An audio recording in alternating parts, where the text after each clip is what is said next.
Ito hong banana vinegar plant na ito, pwede bang pag-usapan natin? Bigyan nyo nga ho kami ng katuto. Ano, pag sinabing banana vinegar, tapos galing talaga ito sa mga banana, kaya naman itapon mo at mabulok. Ano ho, mga sobra-sobra ng hinog, talagang nakakaroon ng fermentation hanggang ginagawa na talagang suka at na talagang umaabot pa sa punto na talagang nagiging alak pa nga yan eh. Kumusta po itong negosyong yan? Oo nga po. Actually, itong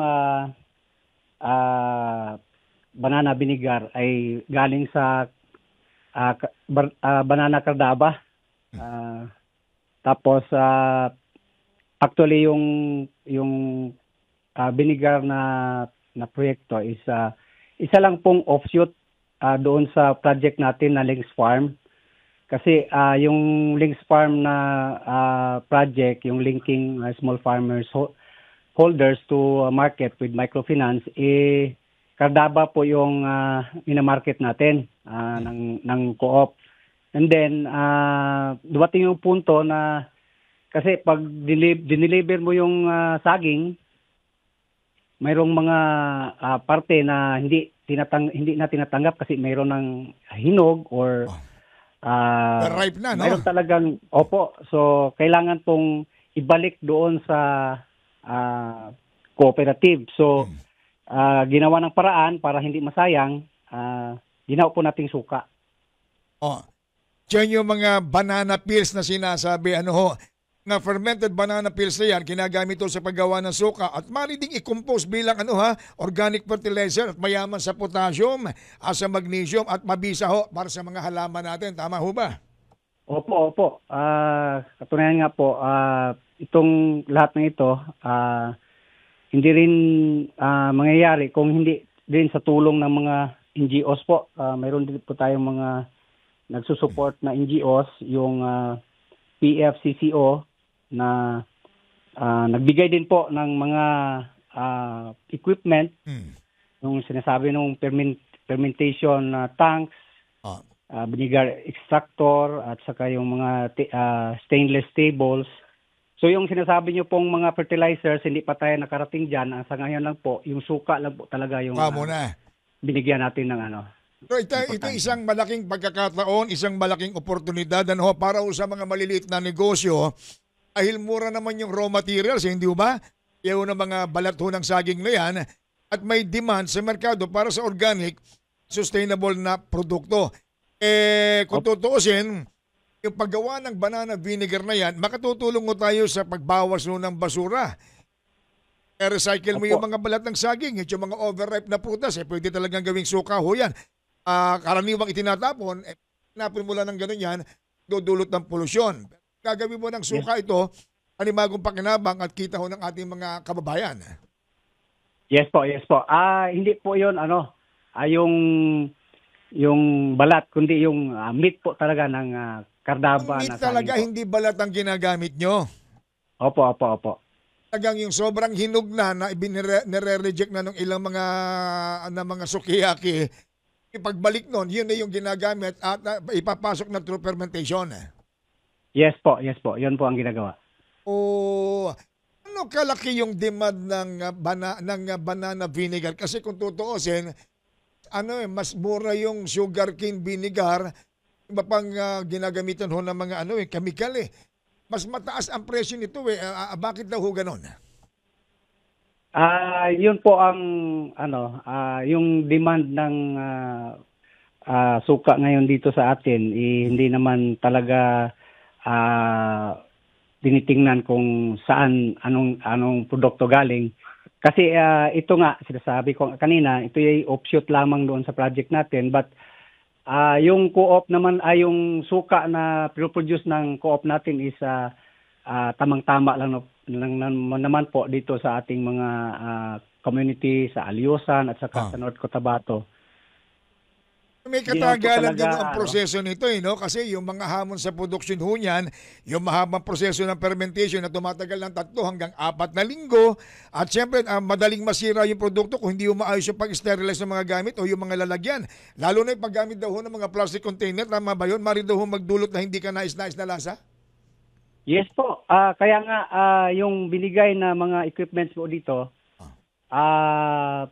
talagang FDA, pang FDA approved na po para I-approve na, oo. Yes po, kasi stainless na itong ginagamit natin, hindi na yung plastic containers. Ano po? Nakaka-apekto raw sa lasa yun eh. Yes po, talaga po. Kumusta naman yung kompetisyon nito sa komersyal na suka? Sabi nga, mas mababa yung presyo ng mga synthetic vinegar, kagaya ho ng cane vinegar na binabanggit natin kanina. Kaya ang dating, parang mahirap maipagsabayan sa merkado. Pero kinakailangan, magkaroon lamang siguro ng tamang branding. Yes po, sinasabi ko kanina, yung NGO po, tinutulungan po tayo doon sa branding at saka yung sa marketing po ng ating suka. Sabi nga po, yung banana vinegar na yan, hindi lamang daw alternatibong pampalasa. Isa po itong sustainable solution sa food waste, maging sa pangkabuhayan. Pero ganoon pa man, nangangailangan daw talaga ito ng isang dedikasyon at yung pagpapanatili po ng kalidad at pag-innovate para mapabilis yung produksyon. At kailangan yung tamang suporta from the government at saka sa mga kasama natin sa NGO. Yun na nga po, talagang, kasi itong New Leon Multipurpose Cooperative, madaling, mabigyan ng tulong kasi talaga aktibo po sila sa kanilang ginagawa. Okay. May mga ilang tanong din ito ho ba yung mga pangunahing sangkap na ginagamit na kailangan gawa ho ng banana vinegar? Pero sabi nyo nga kanina, meat mismo no? Hindi yung banana peel, talagang yung meat ang ginagamit ninyo. Opo. Yung mga pangunahing mga sangkap na inilalakip pa ho riyan? Kagaya nga po ng yung mga nasa merkado, yung mayroong mga sangkap na pangpasarap, yung kagaya ng mga sibuyas, sili at saka yung mga ginger po. Kailangan ng yeast, di ba? Yes, mapabilis yung fermentation, kinakailangan yung yeast. At tama ba, brown sugar ang ginagamit ho riyan, hindi puti? Yes po. Talagang organic po lahat ito, walang halong anong tawag dito, yung halong chemical. Yes po, yung nakasisira. Organic lang Organic lang sabi po. nga pagkatapos yung pakuluan daw ho yung balat ng saging na yan, dapat ilagay sa isang ilagay pinaglagaan sa isang malinis na lalagyan. Mas mabuti raw pagka yari ho sa glass. Mas maganda raw pagka ganun. Yung ginagamit talaga natin is yung stainless po na tangke para sa fermentation. Stainless po lahat talaga. Wala tayong ginagamit na yung nasisira sa acid. Maho ba, Engineer Ray, malalaman mo kung tapos na yung alcoholic fermentation, kada ho yung pagbubula, tumigil na at nagkakaroon na ng amoy alak. Ganun, na ibig sabihin makakalasing din pala. Ganun nga po. Kasi pag binuksan mo siya, kinuha mo siya, before magiging suka, talagang nakakalasing din po. Noon. Pero hindi kayo gumagawa ng alak. Wala yung focus nyo doon, kundi talagang sa suka lang muna. Talagang suka lang po. Suka lang. Sino namang nagagawa ho ninyong produktong yan? Pagka yan ganap ng suka, ano ho yan? For local consumption o yan po ine-export ho ninyo? Sa ngayon po, for local consumption lang po. Local consumption. Okay. Opo. Sa pangkalahatan, meron ba kayong ideya kung gaano ho kalaki, gaano kalawak yung mga nasa ganyang klase ng negosyo sa Pilipinas? Sa ngayon po, kasi nagsisimula pa lang, hindi ko pa po na re-research kung sa gaya ng tinanong mo. Sa ngayon wala pa po. Okay. Opo. Ulitin ko lang hindi ho nyo ginagamit yung balat ng saging, talagang yung bit mismo ang ginagamit ninyo, yung mga rejected na, yung mga overripe na, yun talaga yung ginagawa ninyong suka. Yes po, yung meat lang talaga niya po. Meat talaga. Ano ho ba yung mga dapat ho nating daan ano ba yung dapat nating tandaan kung sakasakali man para maging successful po At yung paggawa ho natin ng banana vinegar, meron ba kayong mga tips? Baka may mga interesadong nakikinig ho sa atin at gumaya. Ano ba yung mga dapat ho tandaan para maging successful tayo dyan? Kailangan lang din po, kailangan ng tiyaga kasi yung ginagawa ng mga miyembro po ng ating cooperative, talagang tutok po sila doon sa Talaga. ginagawa. And then, of course, yung paglilink ng co-op patungo sa market po natin. Oh. Kailangan din po mayroong link doon sa market kung saan natin ibibenta. Kailangan may talaga, may papuntahan yung ating product. Sinasabi nga, Engineer Ray, na talagang karaniwang problema daw ho sa paggawa ho ng banana vinegar, hindi maiwasan yung amag, di ba? Nandiyan daw ho yung pagtubo ng amag, isa sa mga pinakakaraniwang problema. Sanhi daw ho yun ng kontaminasyon, tama ho ba? Yes po. Kaya nga po, ingat na ingat po yung natin. Yung paggawa po natin ng processing plant, talagang nasusunod yung steps by steps na paggawa ng suka. Walang bumabalik, kasi yung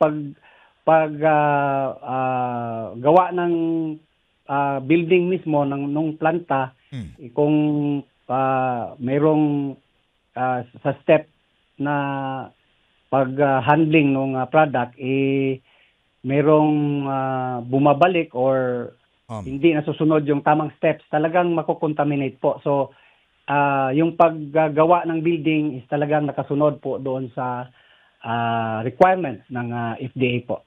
Talaga full compliant, Yes po, yes po. Paano ho, doon sa mga interesadong nakikinig ho sa atin, magkano initial na kapital na kinakailangan kung papasukin mo yung ganyang klaseng small business na banana vinegar? Sa ngayon po, sa building pa lang po, kailangan po na medyo malaki-laking halaga. Kasi ang nilagay natin na pundo doon is 500,000 na. Hindi na pala maliit na negosyo lang yan. Yes po. Kasi pag i-register mo ito sa FDA, kailangan nasusunod yung mga alituntunin ng kanilang ahensya para ma-register mo po. So, sa 500,000 na binigay natin, and then sa FCCO is yung PFCCO nagbigay din ng 200,000 at saka 400,000. So, more or less mga 1 million na pong nagasto. Malaki din pala. At iwasan malaki yung mga problemang darating. Pwedeng yung pagkasira ho ng produkto, pagka hindi maayos yung pagkakaimbak, maaring masira din yung suka. Yes po. Kailangan talaga tama yung handling ng produkto, yung raw materials. Sensitibo, no? Sensitibo pala itong negosyong ito. Yes po. Yes po. Siyempre, kinakailangan ho dyan yung tamang pag-iingat at yung pagsunod po sa mga tamang proseso din ho naman para maiwasan yung mga problemang pwedeng dumating at maagawa ng dekalidad na banana vinegar. Yes po, yes po. Siguro po kami sa parting ito baka meron po kayong gustong dagdag sabihin, ipaalam sa mga nakikinig, paano ba pwedeng makipag-ugnayan sa inyo kung sakasakaling may mga interesado. Nasa inyo po pagkakataon bago tayo tuloy ang magpaalam. Yes po, sa ating mga nakikinig ngayon, kung gusto niyo pong makipag-ugnayan sa ating New Leon Cooperative para sa ating suka, pwede po kayong kumontak sa amin sa Municipal Agrarian Reform Office, Darmo, sa Facebook po, Darmo Aliusan. Sa akin po, sa munisipyo, pwede po niya akong puntahan, pwede niya akong contact sa Municipal Office sa LGU Aliusan. Nasa San Mateo po kami, along National Highway, malapit lang po sa National Highway. Going kung galing po kayong Cotabato City, mga nasa 50 to 60 kilometers po galing ng Cotabato City. Galing naman Kidapawan, papuntang Aliusan is gano'n din po, nasa 50 to 60 kilometers lang po yung distance namin. Ano kayo makokontak? North Cotabato. Meron ba kayong contact number na pwedeng tawagin ng nakikinig? Yes po, pwede niyo ako makontak sa aking cellphone. Cellphone number 0917 63 88872.